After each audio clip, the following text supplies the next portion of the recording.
Hi, you're watching The Internal Force, the second of a six-part video series that explores the question, does new and emerging science support social justice and community organizing?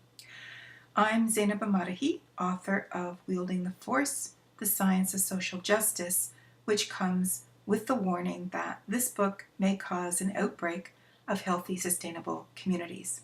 And I certainly hope so, because that's why I wrote the book. My new book, The Force is With Us, 13 Exercises in Collective Care and Group Effectiveness, will be out shortly, so stay tuned.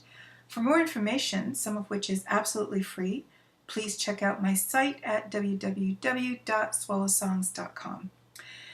This video series introduces and discusses a few of the ideas that I explore in my recent writings, which look at how some hard science findings have significant implications for activism, community organizing, collective self-care, and so much more.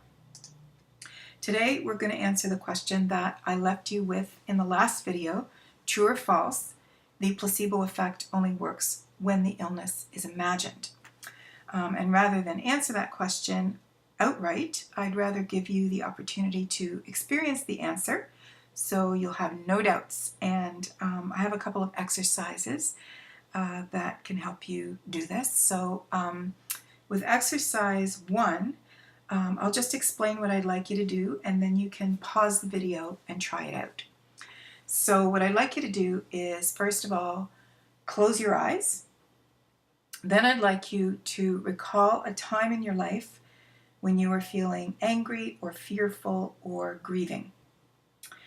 And then, with a pen and a paper, write your stream of consciousness about this moment in your past. Write whatever comes to your mind about the past.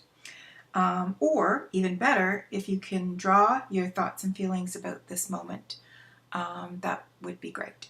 So go ahead and pause the video and try that for at least 1 minute, and then we'll come back and we'll debrief.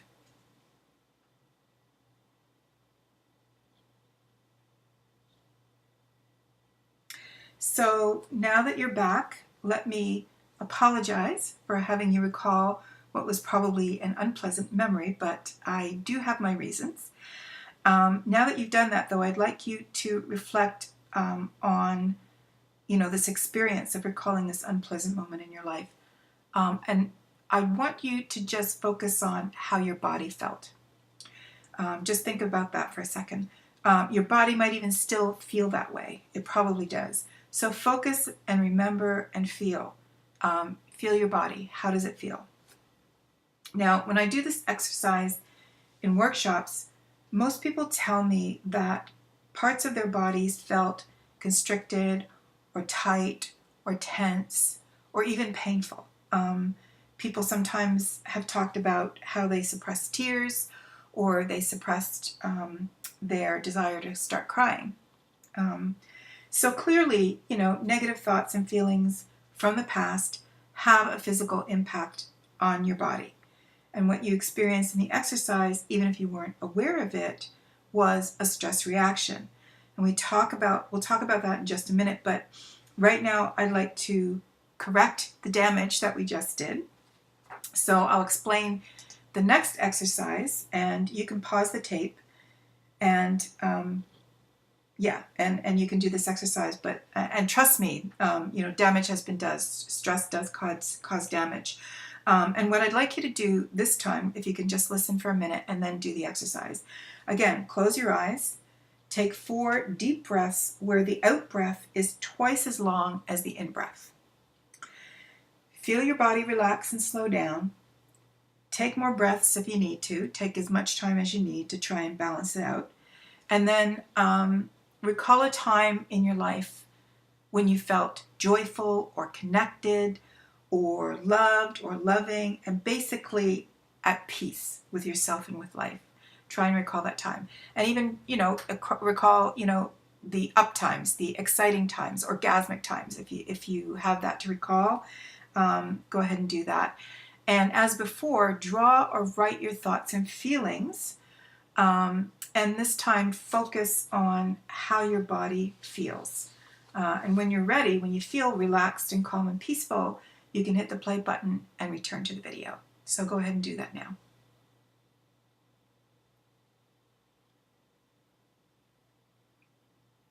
Welcome back. I trust that you're feeling better, and that to feel balanced again, you might have had to spend a longer time in your positive memory than you did in your negative, and that's not unusual. And there are experts out there on stress who say that it takes 4 or 5 positive thoughts to undo the damage caused by one negative thought or one negative memory, or it takes 4 to 5 minutes in a positive state to repair the damage caused by 1 minute in a negative state. And we can talk more about that later, but the main idea that I'd like you to take away from these exercises is that the mind and the body are connected. And this is something that's been demonstrated over and over again in the lab. If you need that kind of proof, for every thought that you have, every emotion that you experience, there's also a corresponding physical reaction in your body. And we know this through EEGs, EKGs, fMRIs, and even blood chemistry. So this is not a controversial idea, and you can see it very clearly when it comes to the idea of stress. And these days we know for a fact how our body reacts under stress. We go into a fight, flight, or freeze reaction. And over the long term, when we don't or can't manage our stress and our stressors, our health suffers. And some ways we're affected include many types of illnesses, accelerated aging, depressed immunity, inhibited ability to metabolize nutrients, inhibited ability to think clearly, irritability, weight loss or weight gain, memory loss, decreased libido, inhibited creativity and problem solving capacities, compromised capacity to heal from injuries or illness, and so much more. The list is very long. Stress is at the root of many conditions such as high blood pressure, insomnia, heart disease, depression, cancer, and other health problems. Your heart pumps harder and more erratically when under stress. And like most people, you've probably sensed a quickened heartbeat and faster breathing when experiencing emotions like fear, anger, anxiety, worry, grief, and even shame, frustration, guilt, hatred, and others. So bodies under stress produce a particular type of blood chemistry that includes high amounts of cortisol as well as other biochemicals, and these heighten your senses and improve the performance of your large muscle groups so that you can respond to life-threatening situations by fleeing or fighting. However, these hormones can cause health concerns if they're present in your bloodstream at elevated levels for too long a time. And furthermore, with neuroplasticity, we now know that prolonged stress biases your brain structure towards negativity, further jeopardizing your mental, emotional, and physical health. So for example, if you're stressed out over a long period of time, or you get stressed often, parts of the brain that tell your body to secrete cortisol and adrenaline in response to your stressors will get bigger and more efficient, while other parts of your brain that direct the biochemistry of calm, compassion, and peace will shrink and not do their job as effectively. So in sum, long-term stress compromises your health and shortens your lifespan while inhibiting your mental capacities. And we've known this for a really long time. Some cultures longer than others, but mainstream science is beginning to understand the intensity with which thoughts and feelings can interact with our bodies. In fact, our thoughts and emotions can even interact with the bodies of other people, which we'll look at in an upcoming video. But the good news is that just as negative and unpleasant emotions impact us, so do the positive, pleasant ones. So I have another question for you. Knowing what stress does to the body, what do you think pleasant emotions do to your body? And this question is a multiple choice. Happiness and optimism makes a difference to your problem-solving abilities, energy levels, creativity, or all of the above. Now, again, I'm not really going to give you the answer, but you'll be able to figure out the answer long before the end of this video if you haven't already. For now, let's just take a look at what happens when you smile. Just the physical act of smiling whether you feel it or not, and it's certainly better if you feel it because the reaction is more intense. But even if you don't feel it, smiling can do all of the things that you see on this slide. So it counters the stress reaction, it calms the heart, boosts immunity, lowers blood pressure, increases oxygen levels in your body and in your brain, which is very good. That improves your memory. It improves learning, alertness, creativity. Your endorphin levels increase. Endorphins are natural painkillers and have other positive things, easy to find online. Serotonin and dopamine levels also increase, and these are mood stabilizers that have a really calming effect on your body. And then if you also laugh, if you smile and you laugh, you get all the benefits of smiling, as well as, improved circulation and respiration, and maybe even some abdominal exercise. Now, some of these changes can be momentary, or if you persist in smiling and laughing throughout your day, they can be prolonged. And if you're genuinely feeling positive emotions and you feel them often for a prolonged period of time, you'll benefit accordingly. And just as negative emotions bias your brain structure and function toward negativity, positive emotions bias your brain structure and function towards positivity. And of course, I go into more detail in my writings, but there's more and more literature out there by brain scientists that you can also read, which, it's very clear these days. There's not a lot of controversy about this. But by the way, I'm absolutely not suggesting that those who are suffering from a mental or physical illness need only shift their thinking to become well. That's way too simplistic. All life forms on the earth and beyond are interconnected and interdependent, and there are many environmental, social, and historical factors that impact your well-being. For example, if you drink polluted water or breathe toxic air, or eat, contaminated food, it's going to impact your health. If you're not getting enough to eat, or you've been abused or harassed, whether because of your gender, race, disability, sexual orientation, age, whatever, these things are going to impact your physical well-being. Shifts in mindset can only count for so much. Nevertheless, shifts in thinking can, as we know, create powerful change in our lives and communities. So, as an activist, if you think about the decision to unionize, for example, or to organize, if that can have a very, powerful, change that can make a very powerful transition in a person's life, that decision to join a union or to join an organization so that you can, struggle for social justice, so you can fight for social justice of some kind. And also these findings don't suggest that negative or unpleasant emotions have no useful purpose in our lives. Feelings like anger, fear, sadness, grief, and others have a role to play in a healthy emotional life. And so-called negative emotions should never be denied or ignored or repressed. And we know this. In community organizing, these feelings can keep you realistic, grounded, and safe. The question is, should they motivate you as an activist?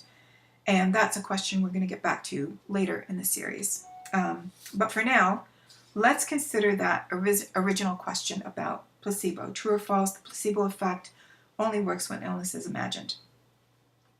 For those of you who need a definition, the placebo effect occurs when your health is improved by a fake treatment rather than a conventional medical one.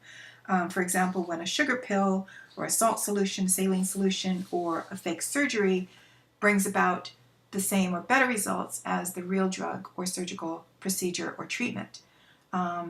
So that's what the placebo effect is. So there are many interesting accounts of controlled medical studies into the placebo effect. Not as many as there should be, but you can find them in my book, in science publications, and even online. You just have to Google the placebo effect. Because of the scanning equipment and other technologies that we have today, we're able to actually measure brain changes and biochemical changes in people who experience the placebo effect. Mainstream medicine also recognizes something called the nocebo effect, which basically says that if you genuinely believe something's going to make you sick, it will. And there are case studies, again, in the medical literature that bear this out. In terms of the idea of beliefs impacting your body, consider cases in the medical record of people diagnosed with dissociative identity disorder. And I'm going to call that DID just because it's easier to say.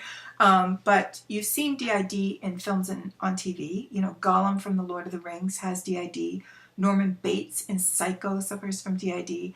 The psychiatric diagnosis of DID describes a condition in which a person displays multiple distinct identities or personalities, each with their own pattern of perceiving and interacting with the environment. The personalities are sometimes called alter egos or alters. And there are case studies in the medical literature where one personality of a DID patient will have an allergy, yet other personalities in the same body don't have that allergy. Even more remarkable are the medical accounts of people with DID who have changed eye color as they switch personalities. So scars on the skin have come and gone as well with the shifting of personalities. This isn't a real case study, by the way, that you're seeing on the slide. This is my son, Leith Martin. He kind of did these graphics. So this is kind of his artistic representation because, of course, I don't own copyright on any of the materials out there. But anyway, so yeah, eye color has changed with the shifting of personality. With the latest scanning equipment and other technology, scientists have seen that DID patients have several brainwave profiles in their head. So it's kind of like, you know, your web browser. You can have, you know, you open your web browser and you can, you know, have different tabs, each with different pages and different websites, but it's one browser. So with DID, it's kind of the same idea, the same brain, different personalities with corresponding brainwave patterns for each personality. So going back to our question, you can see that the placebo effect is quite real, and the key takeaway idea for this video is that your thoughts and feelings and beliefs influence how your body functions. Now, of course, in my writings and workshops, we go into much more detail about these issues, and there are more examples and more exercises that help you experience the placebo effect or the mind-body connection. But for now, we finished our discussion on the internal force, and like last time, I'd like to leave you with a question to ponder while you wait for video number 3. And this is a really interesting question for activists. Is it possible to feel love and anger at the same time? And we'll explore that question in video number 3, which is called Jedi Heart Tricks. And in the meantime, if you'd like to know more about me, or download some freebies, or link to plain language science websites, check out my site, www.swallowsongs.com. And so for now, please take care, and bye. I hope to see you soon.